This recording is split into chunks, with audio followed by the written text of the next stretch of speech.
As promised yesterday, I do have the board all set up. We're going to discuss the Nashville Predators and how they might look next year, which I do think there's going to be some changes with this team. I just don't know how those changes are going to take place. And one question mark I have right now with the Predators is how much longer for David Poile?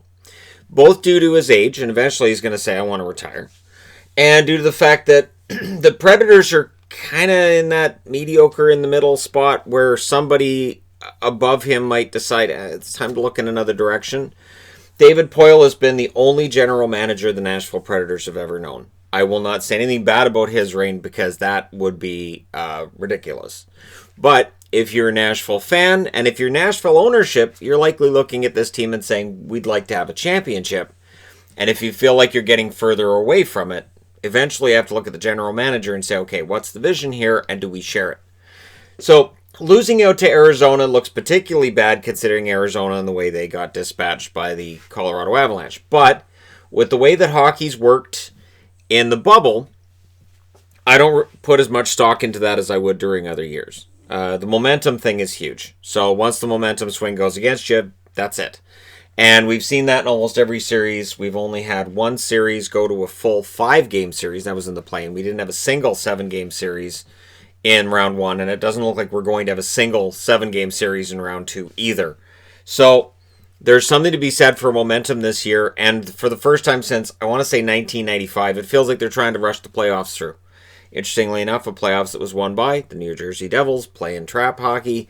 And now we've got some trap hockey going on between the Islanders and the Flyers, and so we'll see whether or not the Islanders complete that storyline. But for Nashville, their storyline has been completed. And the loss to Arizona stings. The new coach, John Hines, was brought in, did turn the team around in the regular season, but once again, once we reach the play-in round, it is a team that I did not understand firing Laviolette. I didn't. That surprised me. They brought in Hines. That surprised me even more than them firing Laviolette. And again, if somebody above David Poile is confused with some of this or doesn't necessarily get on board with it in hindsight, that's where David Poile's job suddenly may be in some kind of jeopardy for the first time in, I would think, ever. Now, their top 6 is pretty solid.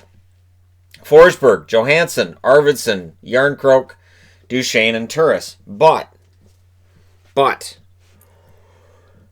I do look at their cap situation, which has $9.27 million in space altogether, and I say, if they could find a way out of one of these contracts. Kyle Turris has been in trade mentions and trade rumors for years. He has.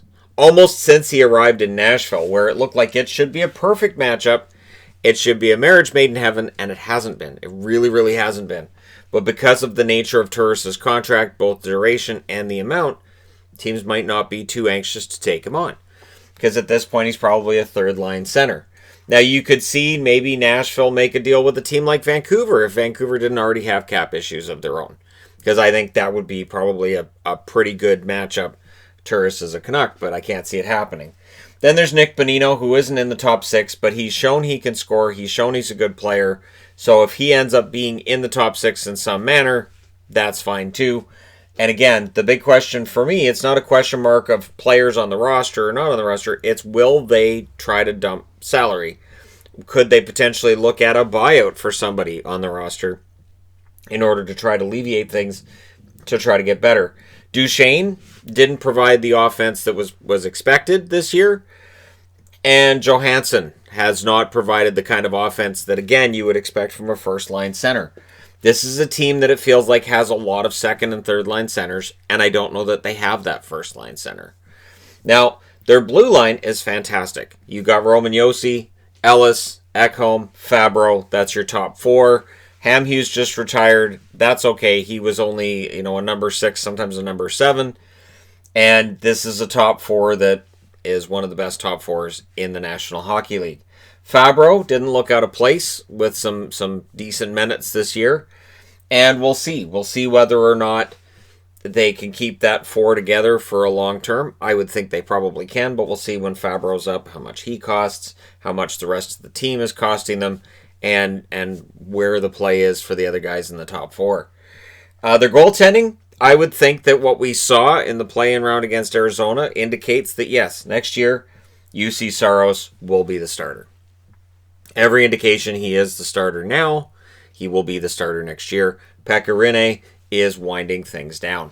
The other interesting part, of course, is Connor Ingram, who at the time he's traded to Nashville. Nashville fans said, hey, this is a steal. Fans outside of Nashville said, this is a steal.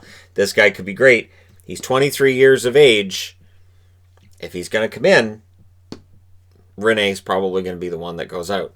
Because again, with Ingram, how much patience is a goaltender going to have? And I've talked before about goaltenders being older when they reach the NHL, but like I said, Ingram's 23. He'll be 24 next year.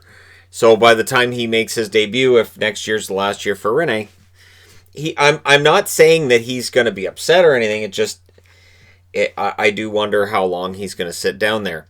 And then I would think he wouldn't be exempt from Seattle potentially grabbing him as one of their goaltenders if they can't get something they want in the forwards and defense. And that's where Nashville might be like, okay, wait, we have to protect Saros, but we can't afford to lose Ingram, who we feel is an ace in the hole as well. Things are going to get interesting. Seattle's going to make things interesting over the next 12 months. Cap space is $9.27 million. Which is a decent amount, other than the fact they do have players that they have to re-sign. Granlund being the biggest name. They brought in Granlund with the idea of, okay, we're going to bring this guy in, and it's going to make us better. And Granlund had some good spots, sure. Was he worth losing Fiala for? I'll go ahead and say probably not. Not that I think Fiala necessarily would have had the kind of season this year with Nashville that he had with Minnesota. But again, Fiala's a lower cost option that Minnesota's happy with.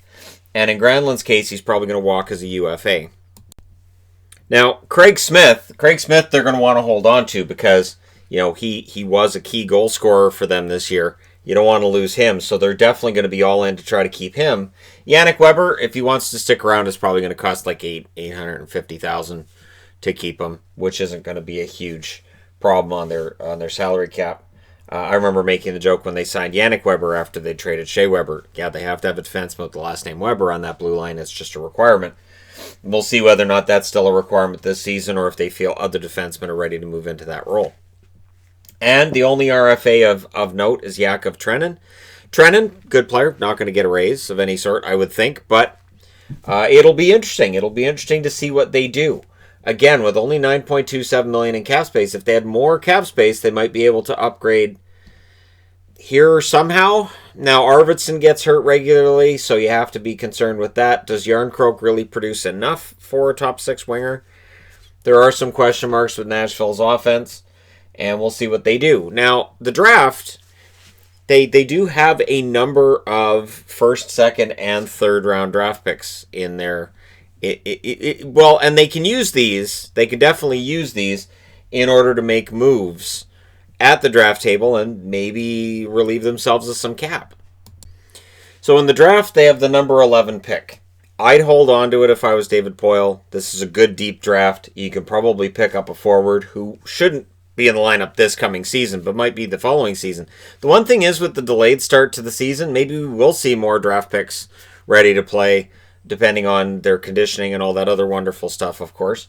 And so who knows what that 11th pick becomes. But the interesting thing with Nashville, they have pick number 37 and pick 42. They could, if David Poile wants to, package those picks and maybe move in and get a later first-round draft pick as well, depending on who's drafting where and what their needs are and what they're looking at. So they have those two picks in the second round, and then in the third round, they have the number 70 pick and number 73. So that is 5 draft picks in the first 3 rounds of the draft. And so it's going to be interesting to see what Nashville's able to do and if they're able to make the improvements. Because it feels like this is a team that we could all agree they've probably peaked. 2017 was their best chance, and they got to the Stanley Cup Finals. And then in 2018, they won the President's Trophy, so now they're on a dive.